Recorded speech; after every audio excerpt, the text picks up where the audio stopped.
여러분 안녕하십니까? 한 번 거짓말 하는 사람은 계속 서태비 꼬이게 되어 있습니다. 한 번 거짓말을 계속 합리하다 보니까 거짓말이 거짓말을 하고 거짓말이 또 거짓말을 낳는 거죠. 결국 그래서 산더미처럼 불어나는 겁니다. 차라리 처음부터 전곡을 찔러서 정도 무적이다 이렇게 바로 들어가 버리면 오히려 나을 것 같은데 이 곽종원의 변호사도 왜 그러는지 이쯤 돼 가지고 지금 아직까지 결판이 안 나서 그럴 것 같습니다. 탄핵이 아주 어떻게 될지 몰라서 그럴 수는 충분히 이해를 하지만 이쯤 되면은 전국을 찔러서 바로 뭡니까 표를 내 쪽에서 먼저 까버리는 것이 낫지 않을까. 곽종건이가 누구인데 뭡니까 누구인데 내가 어떤 그죠 선동을 당했고 누구인데 협박을 당했다 이렇게 바로 까버리는 것이 지금으로서는 오히려 더 나을 듯도 합니다. 물론 변호인 입장에서는 어떤 법적인 게 있어서 그럴 수도 있다, 형사법에 의해서 그럴 수도 있지만 차라리 곽종건이가 바로 깨버리면 여러 가지 정황이 변호사인데 전화를 해서 뭐 어찌 않습니까? 어제 뭐 고교 동문회에서 저 친구가 어떻게 했다. 지금 모든 것을 뭡니까? 공작으로 꾸미고 있지 않습니까? 제2의 공작이라 하지 않습니까? 당협위원장, 경기도 당협위원장 충남고 나온 이시다. 이시를 다 서정훈 변호사 밤새 조사를 하니까 그런 이시가 없고 충남고 나온 사람도 없고 그 당협위원장이 뭡니까 양심선을 하라 했다 이렇게 해서 공작 더 이것이 또 제2의 공작이 아닌가 이렇게 산더미처럼 한 번 거짓말은 계속 꾸미다 보면 계속 번져나가 산불처럼 번져나가게 됩니다. 차라리 지금이라도 국민에게 곽종건이는 차라리 이쪽 우파 외국 시민 국민인데 기대버리면 그래도 죄는 밉지만 사람은 안 미울 수도 있는데 이 변호사는 그걸 모르는 것 같아요. 지금은 곽종건이는 국민인데 기대버리면 됩니다. 한쪽은 버려야 되는 거죠. 양쪽에 지금 떡을 가져가려 하지 말고 어차피 좌파를 버리면 되면 내가 누구인데 협박을 당했고 어차피 참 이 자식들 때문에 마지 못했다. 그렇습니까? 정말 국민들에게 죽을 죄를 졌다. 이런 식으로 전국을 찌르는 것이 제가 볼 때는 오히려 살 길이 생긴다. 그럼 죄는 밉지만 어떤 뭡니까 이 자유우파 쪽에서는 마음의 위로는 받을 수가 있다. 또 나 다음에 경제적인 여러 가지 도움을 받을 수도 있다. 저는 그렇게 생각을 합니다. 그래서 지금이라도 좀 시간이 더 가서 사과를 하거나 정을 찍어서는 그 효과가 별로 없다. 지금이 바로 그때다. 저는 그렇게 생각합니다. 왜냐하면 오늘 그 국민의힘에서 보성장 박범계, 박선원이, 김병주 다 고발이 들어갔다 하지 않습니까? 이래 되면 일파만파로 또 뭡니까 TV조선에서 더 2탄 3탄이 제가 나오리라 봅니다. 어차피 이자들은 한꺼번에 다 까지는 않지 않습니까? 그때는 이 곽종원이가 뭡니까 진실한 양심 선언을 해도 늦다는 겁니다. 예, 요즘 특히 이런 언론들은 한꺼번에 절대 다 까지는 않죠. 그럼 2탄 3탄이 나왔을 때는 그때는 뭡니까 본인이 뭐 양심선을 해도 잘 먹히지 않는 거지. 이미 뭐 양심선 이 사실이 다 나와버린 거지 않습니까? 지금은 누가 생각해도 내라는 법문을 모르겠다.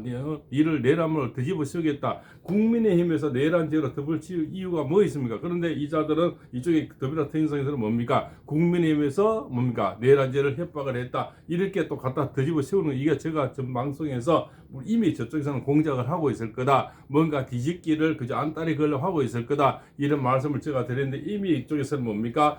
저쪽이 이시를 가진 당협위원장이고 경기도 어디 있고 이렇게 했는데 그걸 또 서정훈 변호사가 밤새 찾아보니까 그쪽에는 없다는 겁니다. 그런 자가 그렇지 않습니까? 그러고 저기가 또 뭔가 더불어통일 넘어온 이상민 저쪽 의원 있지 않습니까? 5선 6선은 그분이 또 충남군을 나왔는데 거기도 물어보니까 그런 이시 가진 사람은 없다고 이렇게 얘기를 하는 겁니다. 그래서 또 그 깜빵에 있는 사람이 전화로 변호사인데 전화로 왔다. 이것 또한 전부 다 신기한 일 아닙니까? 깜빵인 사람이 어떻게 전화합니까? 그러면은 뭐 접견을 했다. 이렇게 하면 모르지만 깜빵인 사람이 전화가 와서 어떻다 이렇게 얘기를 하는 거죠. 이 급하게 뭔가를 만들다 보니까 공작을 하다 보니까 자꾸 폐가 꼬이는 거죠. 계속 꼬여 나갑니다. 한 번 꼬이면 계속 꼬여 나가는 거죠. 그래서 거짓말은 거짓말을 낳게 되는 거죠. 그래서 제2의 공작이라 하는 거죠.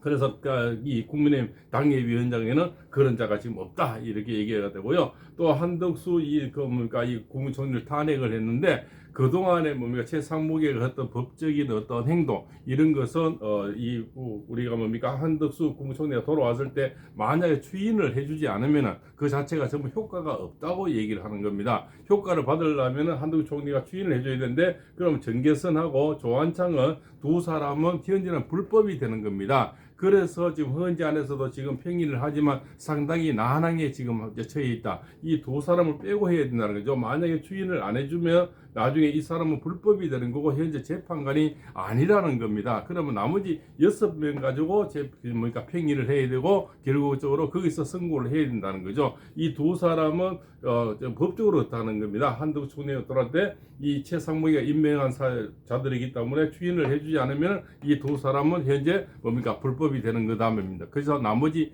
6명 가지고 이제는 선고를 내려야 된다. 그렇게 되는 겁니다. 그런데 한덕수 총리가 추인을 할 일이가 만무하지 않습니까? 그러면 이 두 사람은 결국 나중에는 재판에 들어갈 수가 없고 각하를 해야 되는 것이 맞다. 그 한 가지 길이 정계선 재판관과 조한창 재판관은 각하를 해야 된다는 것이 법조계 논리다. 이렇게 나오고 있습니다.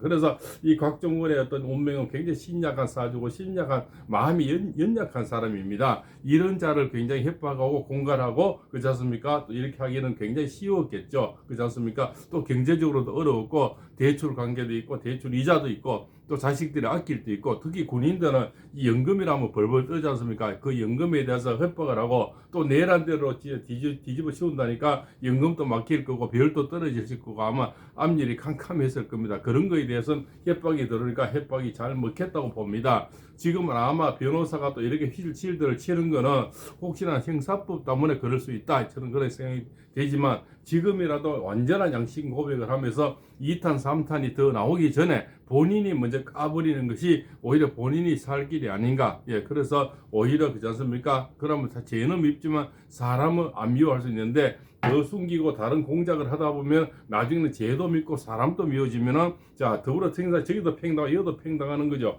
그러면 곽종근 벌 세계는 어디도 기댈 데가 없어지는 겁니다. 지금이라도 전국을 찔러서 변호사 통해서 나는 이렇게 사실은 누구하고 통화를 했고 어떻게 협박을 당했고 어떻게 그 장성을 이렇게 구워 삶아 가지고 도저히 두려웠다. 변호사비도 없어서 부성찬이가 간첩단에 참여한 그런 변호사를 소개시켜 줬는데 나는 도저히 능력이 안 돼서 그 변호사가 내란죄는 다 없어서 갔다. 김병준은 어떤 통화를 했고 어떻게 얘기를 했다. 그렇지 않습니까? 이렇게 미리 선방이라 그러죠. 미리 선을 먼저 해버리는 겁니다. 그러면 국민에게는 죄는 밉지만 조금 이해는 받을 수가 있는데 여기서 시간을 더 끌어버리면 이제는 이해도 없어지는 거죠. 그러면은 자 저쪽에서는 저자들이 그냥 평이 들어갈 거예요. 공익 선고자가 이익을 준다 했지 않습니까?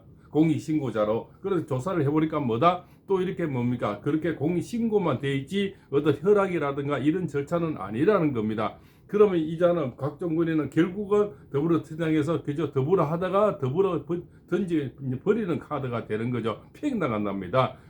결국은 토사구팽되는 거죠. 자, 이 더불어민주당에서 이 사태가 다 마무리되면 곽병주를 구해줄까요? 저자들의 지금까지 행태를 보면은 결국은 이 곽종근이는 결국 팽등해서 그렇지 않습니까? 오리나무에 걸리는 거죠. 오도 가도 못하는 오동나무에 걸리게 되는 겁니다. 차라리 지금이라도 사실대로 이실을 직구하고 잘못을 구하고 양심선언을 하게 되면은 이쪽 예국 우파 쪽에서는 그래도 사람은 밉지 않다. 그죠? 동정심이라도 받을 수 있지만 여기서 저 시간이 꺼서 TV조선에서 2탄, 3탄을 막 내놓았을 때는 정말 그때는 돌이킬 수 없는 강을 건너버리는 거죠. 그때는 더 이상 기회도 없어진다. 저는 그렇게 또 생각을 하고 있습니다. 그리고 이 뉴델리에서는 아주 좋은 소식이 왔네요. 결국은 이 트럼프 쪽에서 아마 무슨 얘기가 나올 거다 이런 얘기가 자꾸 나오고 있습니다. 자, 모서탄 전 미국 국무부 국제행사법 대사가 5일 서울의 한 호텔에서 뉴델리와 만나 인터뷰를 하고 있다. 그렇지 않습니까? 도널드 트럼프 미국 대통령이 한국의 계엄 상태에 대해 개인적으로 이와 관련해 트럼프 대통령의 언급이 나올 것으로 생각한다. 트럼프가 일기 행정부에 몸담았던 한국계 미국인 학자가 전망했다. 2019년, 2021년까지 미국 국무부 국제행사사법 대사를 지낸 모스탄, 한국면 단현명입니다. 미국 그죠? 여기서 상무이사는 뭐 정부 법정부 상무이사를 지냈고 여러 가지 이런 거는 좀 그렇고요. 하여튼 뭐 거기에서 좀 높은 자리에 있었다. 탄 전 대사는 만약 계엄령 선포가 적절했는지 판단하는 것이 이번 사건의 핵심이면 유권자 명부, 전자 장비, 선거와 관련된 기타 증거를 조사하는 것이 필수적이라며 윤석열 대통령이 탄핵당하면 자유민주주의 근간인 선거 의혹을 무시한 한국은 더욱 고립될 것이다. 부정선거 의혹을 제대로 해결하지 않고 윤 대통령을 해임하면 한국은 조롱거리가 될 것이라고 지적했다. 탄 전 대사는 트럼프 1기 행정부 발탁됐을 당시 북네일로 2대 법대 교수로 재직했다. 국제행사사법 대사는 국무장관 등 미 최고위직 인사에서 임금 문제에 관한 정책을 조언한 요직이다. 한국계 미국인인 탄 전 대사는 한 살 때부터 부모님을 따라 미국으로 이주했다. 국제법과 북한 전문가로 2015년 북한의 열악한 인권 실태를 폭로한 북한 국제법과 이중 위기라는 저서로 큰 주목을 받았다. 같은 해 비영리단체 한미협회는 그를 원래 한국인으로 미국인으로 선정했다. 이렇게 해서 이 탄 뭡니까? 이자가 결국적으로 미국에서 탄 전 대사가 도널드 트럼프 대통령에서 아마 이 부정선거에 대해서는 본격적인 어떤 이야기가 나올 것이다. 이런 메시지를 주고 있는 겁니다. 그래서 우리나라의 이런 자들도 결국은 진실은 결국은 밝혀진다. 역사의 심판을 받는다. 그래서 지금 이 자들도 이렇게 뭡니까 공작하고 있지 않습니까? 이렇게 했는